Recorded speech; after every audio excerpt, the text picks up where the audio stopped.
Top Invest, la chaîne des top d'investissement. Ici, on parle essentiellement d'entreprises de qualité. Avons-nous une opportunité d'investissement ici sur Excel? C'est la question à laquelle on va essayer de répondre en se basant sur les états financiers de la compagnie. Ceci représente uniquement mon point de vue et non un conseil d'investissement. Et comme d'habitude, je me réserve le droit de me tromper. Donc ici, nous avons une demande spéciale d'un de nos abonnés, également un de nos abonnés Top Premium. Je rappelle que le lien est dans la description de la vidéo pour le service Top Premium. Donc ici, c'est une entreprise qu'on a déjà eu à étudier. Donc c'est une compagnie française et ici, elle a publié ses résultats financiers, je pense, au mois de février. Et ce résultat-là était plutôt bon, d'accord. Donc, ça a été porté par l'électrification pour remplacer le thermique, ainsi que la rénovation énergétique pour une consommation plus responsable ont porté l'activité. Ça, c'est grosso modo, c'est le résumé ici. Ça ne veut pas dire que c'est ça qu'on lit comme rapport financier ici. Non, le rapport financier, il est là, d'accord. Donc, je vous invite massivement à le lire, ok. C'est juste 93 pages, c'est pas très très long. Au moins, vous aurez l'explication de pourquoi est-ce que les bidons a augmenté, pourquoi est-ce que le revenu a augmenté, est-ce qu'on a fait des acquisitions, quelle est la situation au niveau de la dette, etc. D'accord. Par exemple, ici, Financial Position, ici, vous avez peut-être vu la segmentation géographique, 50% en Europe, 42% en Amérique du Nord. Donc, c'est une compagnie ici assez diversifiée du point de vue géographique, d'accord, parce que quand on couvre déjà l'Europe et l'Amérique du Nord, ce sont des parties généralement qui seront touchées justement par la transition énergétique. Mais attention, il ne faut pas juste qu'on dise oui, transition énergétique, etc. La taille, quelle est la taille du marché ici, dans ce segment d'activité ici? Quelle est la taille du marché? Est-ce qu'on va à peu près pouvoir maintenir les marges actuelles? Est-ce que la croissance il sera due à quoi? Voilà des questions qu'on devrait se poser. OK? Donc, je vais rentrer dans les rapports financiers.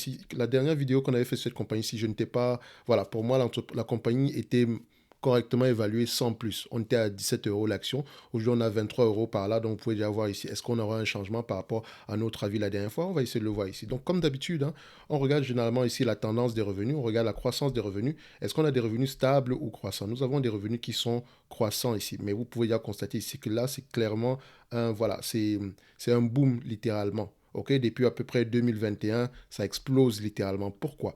Est-ce qu'on a fait une acquisition? D'accord, c'est la question que moi je me pose. Est-ce qu'on a fait une acquisition? Qu'est-ce qui nous permet ici d'avoir des revenus aussi élevés? Donc, je vois qu'on a fait une petite acquisition de 300 millions ici, mais attention, il faudrait vérifier. Est-ce que cette acquisition-là qui impacte positivement les revenus? C'est bien une croissance des revenus ici, d'accord? C'est une bonne chose.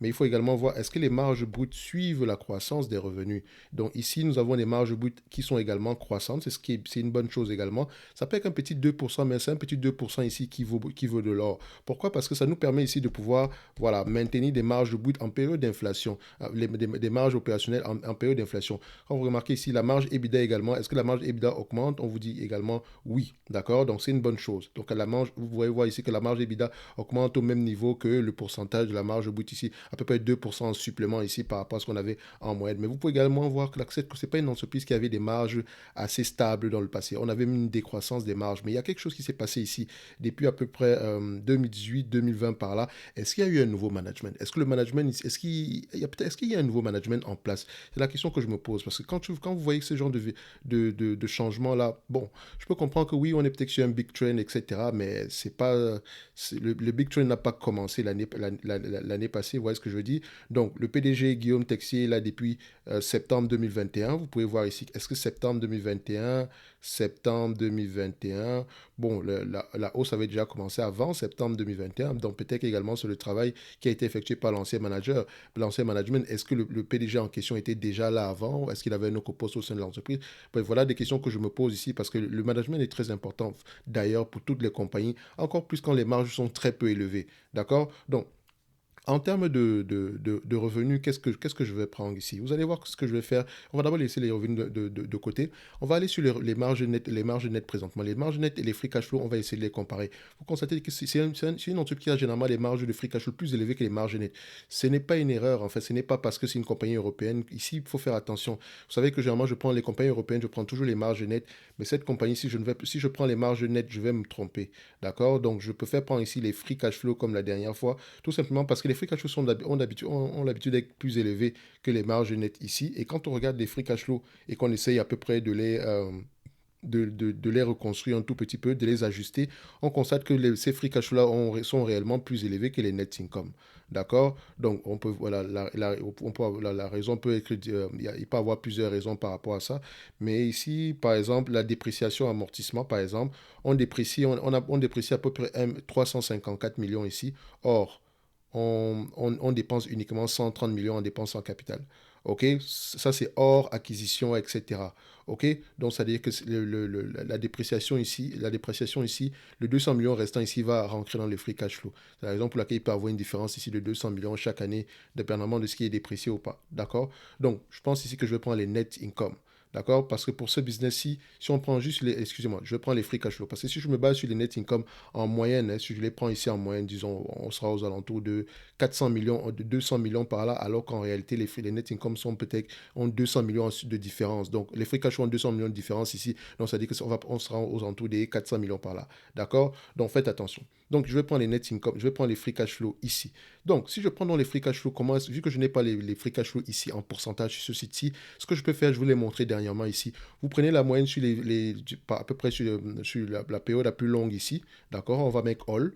Vous voyez ici, si vous prenez la moyenne entre 344 millions divisé par 13 milliards ici, 13 milliards 160 millions ici, vous aurez à peu près ce résultat-ci, vous aurez à peu près, je l'avais déjà calculé avant, vous aurez à peu près 2,61%. Si vous prenez ici sur les 5, ici c'est à peu près toutes les périodes qu'on a ici. Donc vous pouvez déjà constater ici que c'est un business entre 2001, entre 2011 et à peu près 2019 ici. Les free cash flow étaient moins élevés que 300. Donc faites attention ici. Donc, mais bon, on reste à une certaine tendance, d'accord? So, si je prends les 5 dernières années, on est à 553 millions pour les free cash flow, on est à 13 milliards 590 millions pour les net income. Donc, qu'est-ce qu'on peut constater ici? Donc, je vais juste les prendre à ce niveau-ci. Euh, attendez, attendez. Il faut que j'arrange bien quelque chose ici. Je préfère les mecs en yearly. Elle a déjà publié ses résultats financiers annuels. Voilà, ça sera plus facile comme ça. Si je les mets comme ça, voilà, je pense qu'on aura une meilleure information. Voilà, donc quand je les arrange, on a 597 littéralement. Si je prends la période la plus longue ici, on est à 362 millions. OK, je prends ça ici parce que je vais travailler avec plusieurs éléments ici. 362 millions, 62, OK.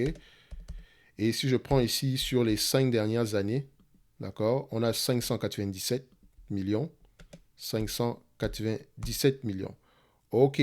Donc, en termes de revenus, ici, je vais le laisser vide ici. De toutes les façons, vous pouvez le remplir de vous-même parce que je vais travailler directement en prenant en considération les volumes de free cash flow. D'accord? Pas en termes de pourcentage. Le pourcentage, je vous ai montré comment est-ce que vous pouvez le calculer également. OK? Donc, en termes de dette nette ici, pourquoi est-ce que je prends ici, je ne prends pas les 10 dernières années? Tout simplement parce que je pense qu'il y a un changement sur les dernières années de cette compagnie-ci.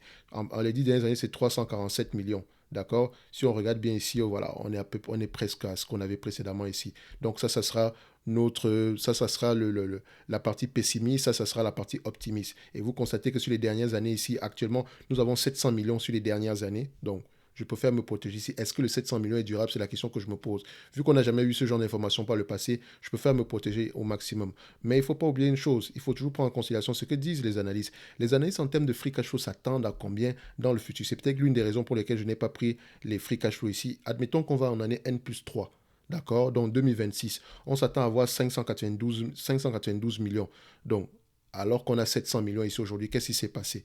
Donc, je préfère me protéger et prendre uniquement le 500 millions qui est présentement ici. Encore une fois, les free cash flow également ici peuvent être sous-évalués s'ils ne sont pas ajustés en conséquence par rapport aux nouvelles informations. Mais vous pouvez déjà voir ici qu'en année N plus 2, on s'attendait à 641 millions. En année N plus 3, on s'attendait à 592 millions. Donc, il y a présentement voilà, c'est un business qui est assez cyclique. Il y a quelque chose qui pousse à ce que l'entreprise ait des résultats extraordinaires ici. Et peut-être que cet élément-là n'est peut-être pas durable. C'est la raison pour laquelle les analyses sont pessimistes par rapport aux bénéfices nets, au free cash flow à long terme.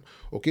On peut également constater ici la dette nette sur EBITDA. Mais attention, quand vous allez prendre ici la dette nette sur EBITDA, vous allez constater que les EBITDA actuels, vu qu'ils sont potentiellement très élevés, la dette nette sur EBITDA aura tendance à être, voilà, moins élevée. Mais ce n'est pas plus grave que ça.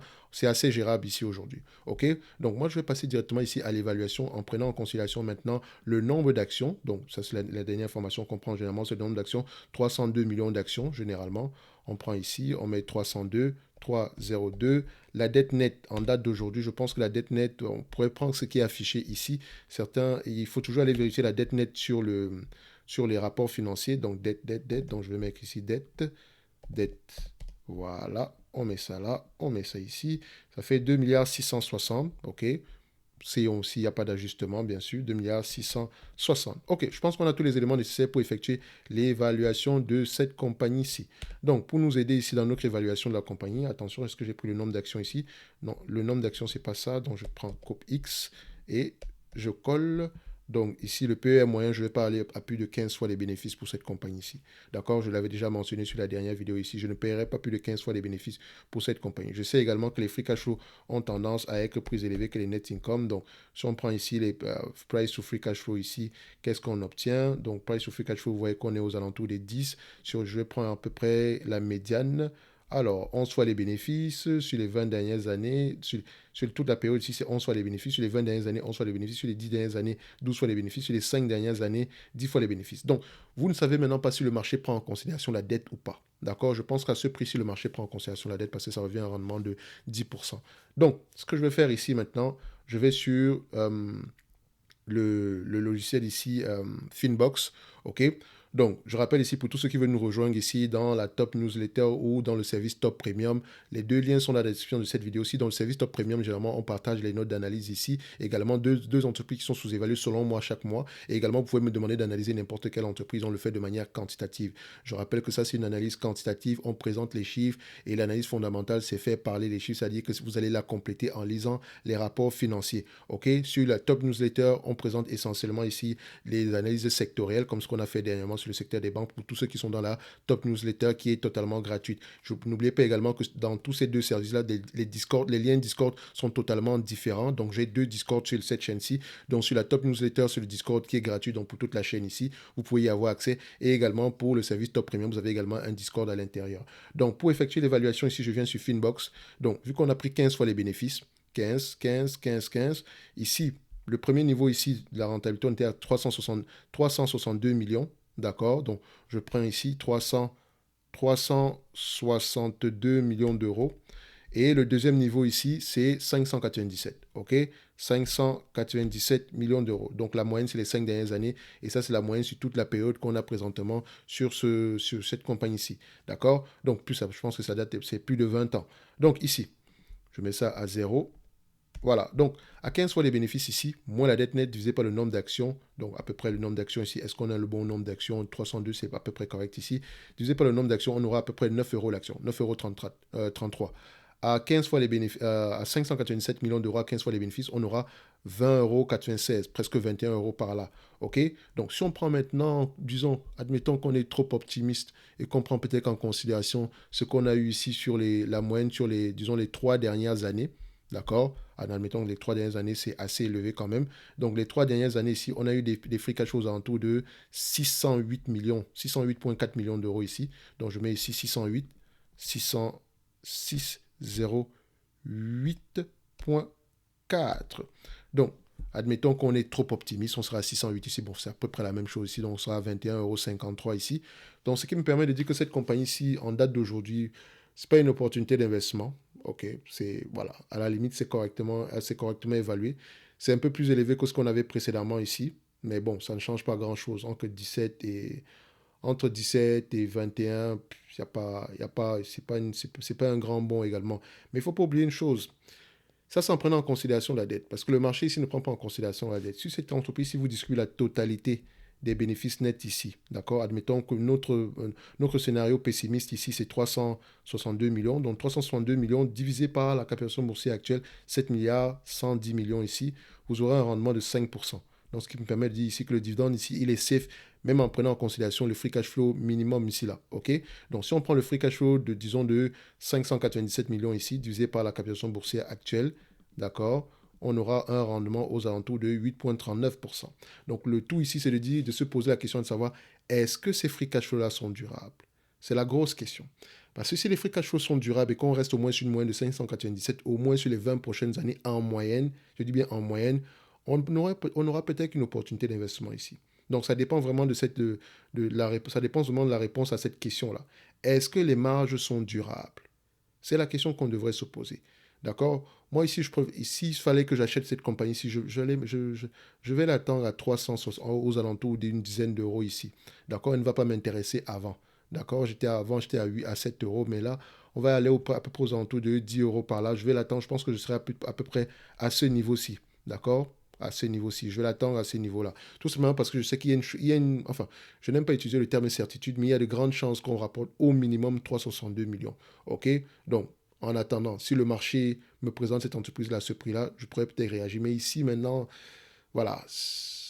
Je pense que, enfin, mon raisonnement ici également se base sur le fait que je sais qu'en analysant les chiffres, il y a beaucoup de choses, il y a des informations que je pourrais manquer. Parce que cette analyse est incomplète si on ne prend pas en considération la partie qualitative ici de la compagnie, la taille de l'industrie, les perspectives de croissance, est-ce que vous avez foi au management, ce genre de choses-là. D'accord? Donc, moi, je sais que je suis souvent prudent quand les marges sont très peu élevées. Je dois faire confiance au management ici. Et également, je dois connaître à peu près l'industrie. Mais ici, je vais me dire qu'au prix actuel, on est correctement évalué. D'accord? Sinon, si c'était une opportunité, je pense que j'allais attendre aux alentours des 9 euros, 10 euros par là. Donc, c'est une entreprise ici, voilà. C'est un business assez. Il faut être le plus efficient possible. Donc, il n'y a pas de droit d'erreur. Il n'y a pas de droit à l'erreur ici dans ce business-ci. Mais elle a toujours apporté de l'argent. D'accord? Donc, le tout ici, c'est de l'acheter à un prix très intéressant afin de ne pas se retrouver englué dans une fin de cycle ici. Parce que ça reste, il faut le dire, ça reste ici une compagnie cyclique. OK? Donc, on va se donner rendez-vous sur la prochaine vidéo et d'ici là, mon point de vue ici, c'est que cette compagnie, on est correctement évalué. Donc, le dividende, il est assez correct ici. Il pourrait être payé de toutes les façons, mais l'entreprise pourrait se réserver également le droit de le couper. Donc, c'est tout pour aujourd'hui. On se dit à bientôt. Merci.